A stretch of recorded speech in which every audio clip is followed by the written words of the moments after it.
Hey, what's up? I want to talk about how racism um,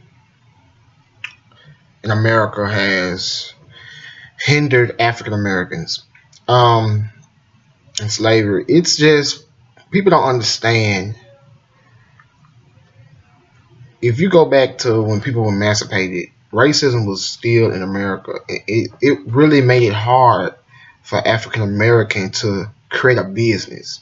Now we can say some of them they did overcome that. Madam C.J. Walker, I think she was one of the richest people in the world at that time. But still, you had intimidation. Um, if you look at some of the biggest companies today, they were created in that time. Ford Company was created in the early 1900s, where African Americans, if they wanted to create a car company, it probably would have been difficult, or it wouldn't have been easy. If you look at a lot of these Kellogg brand, all these big companies, they make it hard for small businesses and things like that. And we expect African Americans to just up and go start a company. And I'm not saying it's impossible, but you just got to understand why it will be just difficult today because we have so many big companies, big banks, that it will be hard for African Americans to come up to their status in such little time that we have. So you have to understand what the KKK, what it did to African Americans. That's why we have the situation we have with African Americans because they have been left out of society. So it's hard to bring somebody into society when they have been left out of your society for so long. And when the civil rights came along, a lot of these companies, McDonald's, places like that, I don't think McDonald's the best place to eat, but I'm just saying you just have to these big companies, these Fortune 500 companies, a lot of them didn't just start overnight. Now you could say Facebook, things like that, but they had confidence to start things like that. They had the extra push. If you look at people like that started Facebook, he went to Harvard. A lot of African Americans are not going to Harvard and things like that. It's just, I think he went to Harvard.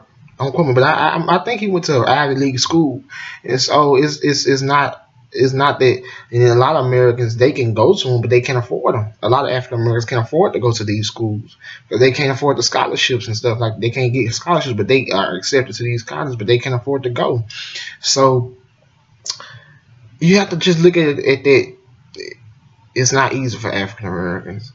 You just have to look at it. And so when you have been in a society where people just don't understand. A lot of people don't understand the systemic racism in America.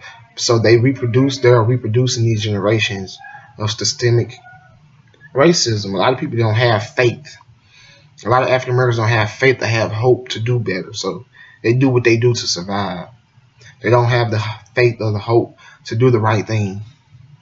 But I believe that's has caused a lot that's going on in the community. So we have to be sensitive to the African American community. We have to pray for them. We have to pray for the African American community in this country, and that they find hope, that they find the strength, the drive, the passion to build a better life for them when they've been hurt, when they've been demoralized, when they've been treated as though they weren't human.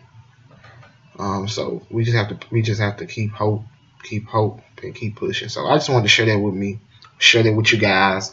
Um, because somebody post, it's like when people post stuff on Facebook, make me think somebody had posted a picture about the KKK, and it just made me think about how they destroy communities. They really destroy communities. So we have to be prayerful and mindful. Yeah, I'm a Christian, so if you're watching this, you're not a believer. I'm sorry. I'm gonna talk like I'm a believer because I am a believer. So we just have to be mindful. And so, yeah, have a good day. Be great.